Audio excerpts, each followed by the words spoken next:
Gentrification, change, revitalization. There are many words to describe what has happened and continues to happen in neighborhoods like Parkview all across the country. It's my intention with this artwork to present the various emotions that people feel around this sort of change.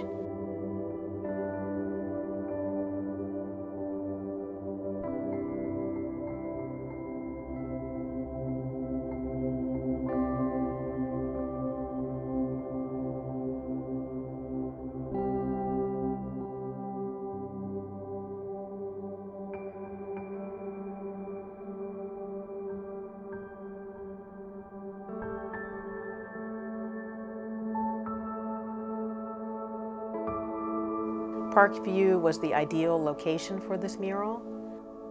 I live very close by in a neighboring community called Petworth. Georgia Avenue is a main thoroughfare. Every day I discover opportunities for art, and in using this thoroughfare on a regular basis, I'm constantly confronted with the change that's occurring. Anyone who knows anything about Washington, D.C. and how it was a southern city and how it was a segregated southern city. If you know anything about how it changed and where it changed and where some of those barriers came down, this was one of those neighborhoods where those conventions were challenged. The 1968 riots did have an impact on Georgia Avenue. This neighborhood was not impacted as much as 14th Street, U Street, or H Street, where much of that was burned and destroyed.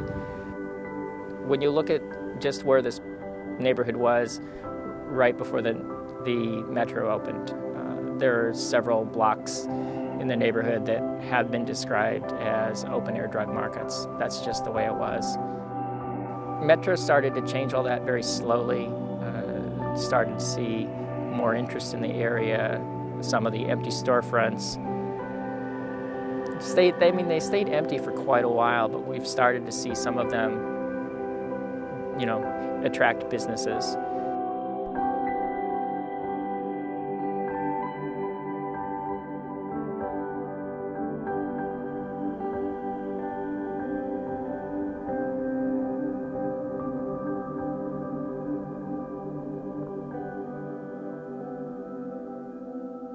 When change is happening around us, one of the things that we feel is powerless.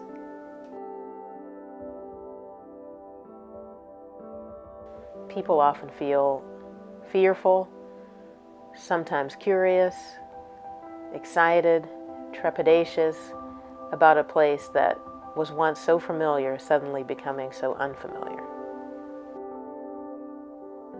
This piece is capturing a moment of waiting. My interest in public art grew out of a frustration that I had as an artist who typically showed in galleries. I just kind of grew frustrated with the inherent inaccessibility of art that is shown within four walls of a gallery or a museum space. Everyone should have the privilege to be surprised and engaged by their environment in unexpected ways.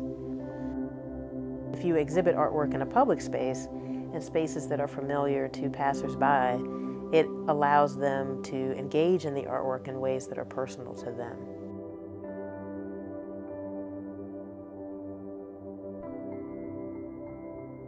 Storytelling is an important part of my work. It's my goal to imply a narrative and to imply a story, and to leave that story as open-ended as possible, leaving some visual clues for the viewer to insert their own experience or their own baggage and their own life views so that they may have a different reading of the work than someone who's standing right next to them, looking at the same piece but through a different lens. I'm presenting this open-ended story that one can write themselves into.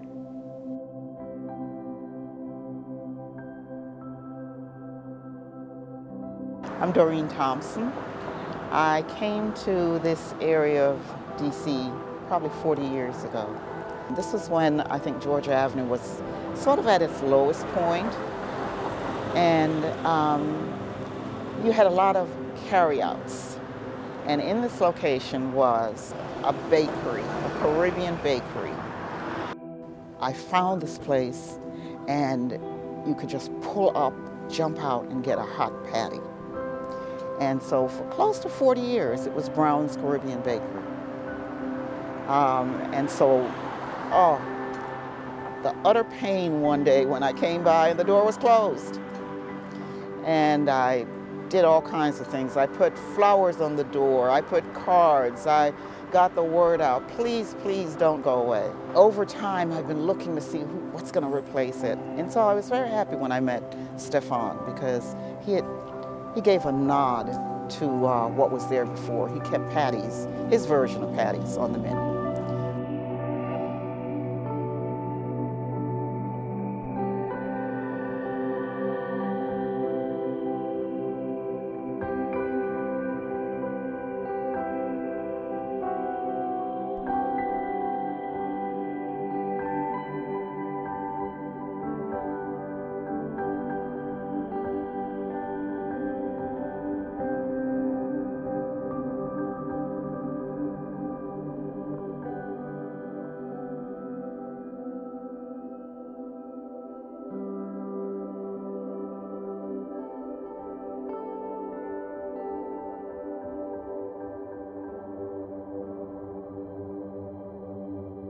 Photography, traditional drawing and painting, graphic design, digital media. The way that I'm working right now is very much a culmination of these skill sets.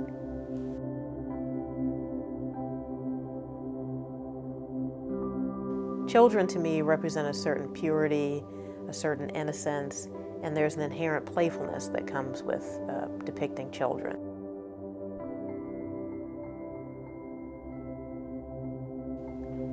I perceive animals to be these silent but wise and all-knowing creatures, at once mischievous and protective.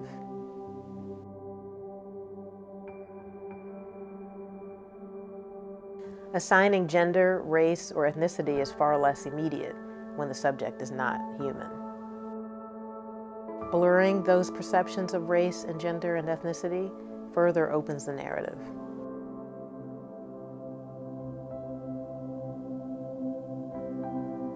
I was researching ways to permanently affix the artwork to the facade of the building, and really the only successful way to do that is to apply it with paint.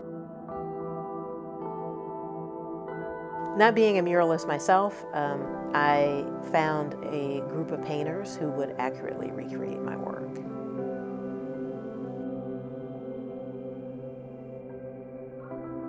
Young people are inundated with images, and they are remarkably savvy at constructing images, and I thought that they would make a really strong contribution to the project. Having been a student at the Duke Ellington School of the Arts, my path as a visual artist was greatly shaped by early mentorship experiences with professional artists. It seemed fitting to enlist my own photography students from Ellington, where I now teach, to assist in documenting this project.